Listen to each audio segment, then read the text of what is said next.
Tu t'es déjà senti perdu? Pas forcément dans un endroit, mais à l'intérieur de toi, comme si tu marchais, que tu vivais, que tu remplissais tes responsabilités, mais sans direction, comme si quelque chose n'allait pas, même si de l'extérieur tout semblait normal. Peut-être que c'est exactement ce que tu ressens aujourd'hui. Tu regardes ta propre vie et tu te demandes « Comment j'en suis arrivé là ?»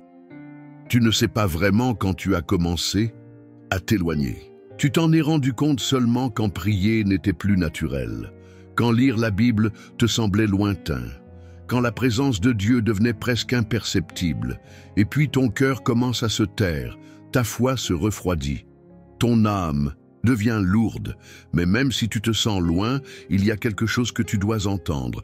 Dieu n'a jamais cessé de t'aimer, et aujourd'hui, il t'appelle à revenir. Oui, revenir, revenir à l'essentiel, revenir dans sa présence, revenir là où ton cœur trouve la vraie paix. Parce que même si tu essaies de combler ce vide avec des distractions, des voix, de l'agitation, au fond, tu le sais, rien ne vaut sa proximité. Ce sentiment de perte n'est pas la fin, c'est le signe que le ciel t'appelle. Tu n'es pas seul, tu n'as pas été oublié, tu n'as pas été rejeté, Dieu est encore là, il attend, il t'appelle. Et il te dit avec amour et fermeté, « Reviens, je suis toujours ton Père ». Être perdu, ce n'est pas toujours être loin physiquement. Parfois, c'est vivre une routine bien remplie, avec une âme vide. C'est continuer à aller dans les mêmes endroits, faire les mêmes choses, mais avec un cœur de plus en plus éloigné de Dieu. Peut-être que tu t'es éloigné sans t'en rendre compte. Une petite décision ici, une distraction là, une prière que tu n'as plus faite, un culte que tu n'as plus regardé, une douleur que tu n'as plus voulu confier à Dieu. Et petit à petit, le silence a remplacé l'intimité. Et le pire, ce n'est pas d'être loin, c'est de commencer à croire qu'on ne peut plus revenir, d'entendre la voix de la culpabilité qui dit « Dieu ne veut plus de toi comme ça. Il est trop tard. Tu es allé trop loin. » Mais tout ça, c'est faux, parce que le Dieu qui t'a appelé autrefois est le même qui t'appelle aujourd'hui. Oui, il a vu chacun de tes pas. Il t'a vu faire semblant. Il t'a vu te taire par honte. Il t'a vu quand tu t'es senti trop faible pour essayer encore. Et malgré tout, il est resté. Il ne s'est pas offensé de ta douleur. Il ne s'est pas éloigné parce que tu as chuté. Il est là, là où tu es en ce moment, attendant que tu réalises qu'il n'est pas trop tard pour revenir. Le plus grand défi, ce n'est pas que Dieu t'accueille. Ses bras sont déjà ouverts. Le vrai défi, c'est que tu choisisses de revenir, que tu choisisses de laisser l'orgueil, la peur, la honte, et que tu fasses simplement le premier pas. Dans la Bible, il y a une histoire qui illustre parfaitement ce moment. C'est celle du fils prodigue. Un jeune homme qui s'est éloigné de son père, a choisi ses propres chemins, s'est perdu au milieu de ses choix, et quand tout s'est écroulé, il a pensé qu'il n'avait plus sa place. Mais dans Luc 15-20, quelque chose de bouleversant se passe. Il se leva et alla vers son père. Comme il était encore loin, son père le vit et fut rempli de compassion. Il courut se jeter à son cou et l'embrassa. Voilà le cœur de Dieu. Il ne t'attend pas parfait. Il ne te demande pas d'explication. Il ne pose pas de conditions. Il court simplement vers toi. Même de loin, il te voit. Avant même que tu dises un mot, ses bras sont déjà ouverts. Même en connaissant tout ce que tu as fait, il choisit encore de t'enlacer. Voici le principe. Dieu ne s'éloigne pas quand tu fais une erreur. Il s'approche quand tu décides de revenir. Il ne compte pas les pas que tu as faits dans l'autre sens. Il est prêt à célébrer chacun de ceux que tu fais pour revenir. Parce que plus que condamner ton passé, Dieu veut restaurer ton avenir. Tu n'as pas besoin de te présenter à lui comme quelqu'un de parfait.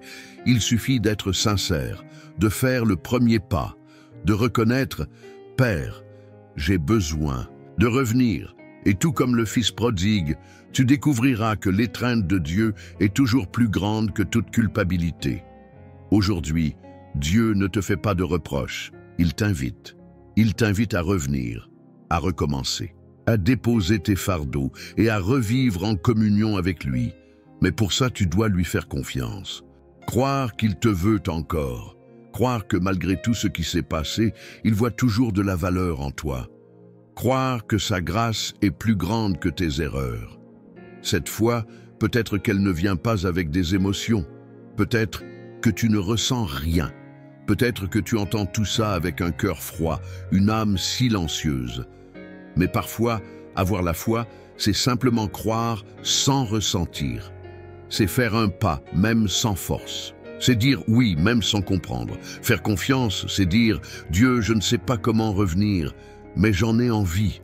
C'est reconnaître « Père, je me suis perdu, mais aide-moi à te retrouver ». C'est prier, même sans belles paroles. C'est pleurer même sans explication. Dieu n'attend pas de toi la perfection. Il veut juste retrouver ton cœur. Alors aujourd'hui, le choix est devant toi. Continuer à t'éloigner. Ou croire qu'il y a encore un chemin de retour. Revenir, ce n'est pas une honte. C'est du courage, c'est de la sagesse. C'est reconnaître que loin de lui, tu survis peut-être, mais tu ne vis pas vraiment. Et si tu fais ce pas, même le plus petit, Dieu courra vers toi, parce que c'est ainsi qu'il aime. Avec urgence, avec compassion, avec les bras ouverts. Et maintenant, au milieu de ta routine, à quoi ressemblerait un vrai retour vers Dieu? À quoi cela ressemblerait-il? Entre les obligations, les distractions, les bruits du quotidien, de s'arrêter un instant et dire « Seigneur, je t'aime encore.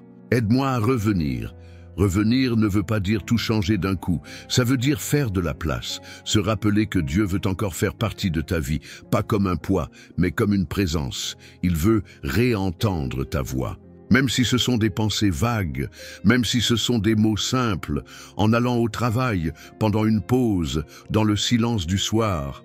Revenir, c'est petit à petit remplacer la précipitation par la prière.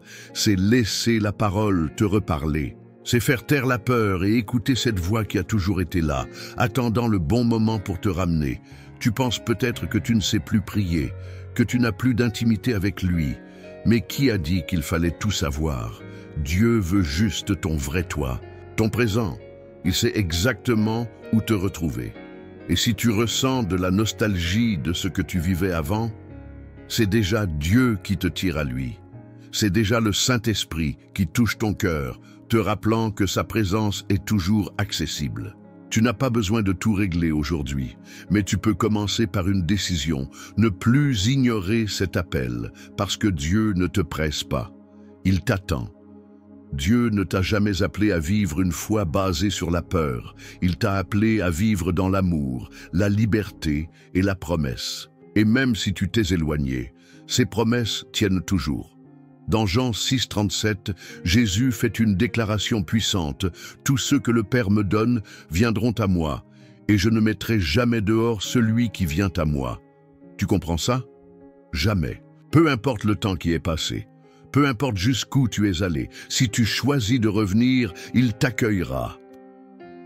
Une autre promesse se trouve dans Ésaïe 1, 18. « Même si vos péchés sont comme le cramoisi, ils deviendront blancs comme la neige. » Voilà la grâce de Dieu.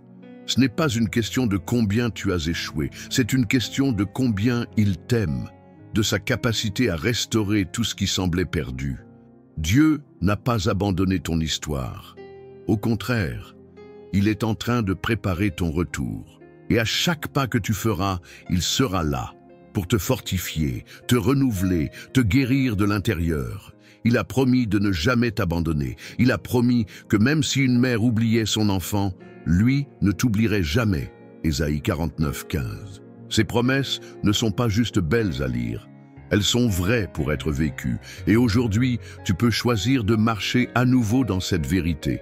Revenir, ce n'est pas une question de religion. C'est une question de relation. Et la porte de cette relation est encore ouverte. Tu as peut-être perdu ton chemin, mais ton appel, lui, reste intact. Dieu n'a pas abandonné ce qu'il a rêvé pour toi. Ce qu'il a préparé tient toujours, même si tu t'es éloigné, même si tu as chuté, même si tu penses avoir perdu trop de temps. Dieu te voit encore comme quelqu'un de mis à part, choisi, prêt pour quelque chose de plus grand, parce que ta valeur n'a pas été annulée par tes erreurs. Dieu n'efface pas les destinées à cause des échecs.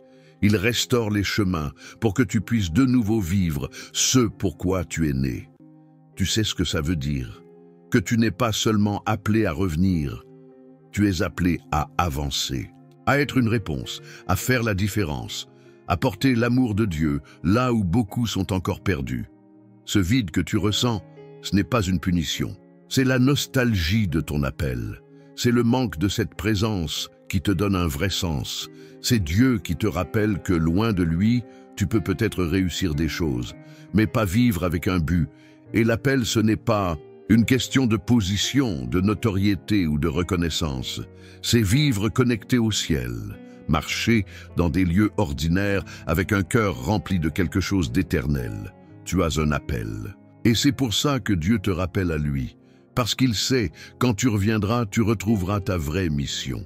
Et cette fois, tu ne marcheras plus sans but. Tu avanceras avec direction, avec sens, avec le ciel qui te guide, pas à pas. Maintenant que tu as entendu tout cela, arrête-toi un instant et sois honnête avec toi-même. Où en est ton cœur aujourd'hui? Peut-être que tu t'es éloigné sans le vouloir.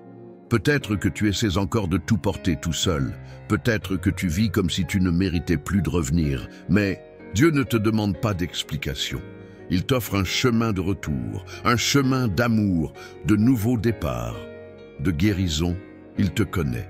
Il connaît tes bons jours et ceux où tu as eu envie d'abandonner. Et malgré tout, il est là maintenant en train de te dire « Reviens, je n'ai jamais cessé de t'aimer. » Alors aujourd'hui, n'endurcis pas ton cœur, n'attends plus. Tu n'as pas besoin d'être parfait pour revenir. Tu as seulement besoin d'être prêt. Revenir, ce n'est pas un échec, c'est un retour à la vie. C'est laisser Dieu te rappeler qui tu es vraiment. Et si tu croyais vraiment que Dieu t'appelle aujourd'hui, qu'est-ce qui t'empêcherait de revenir? Avant de partir, respire profondément. Parle à Dieu, même en silence. Il t'écoute, il s'occupe de tout.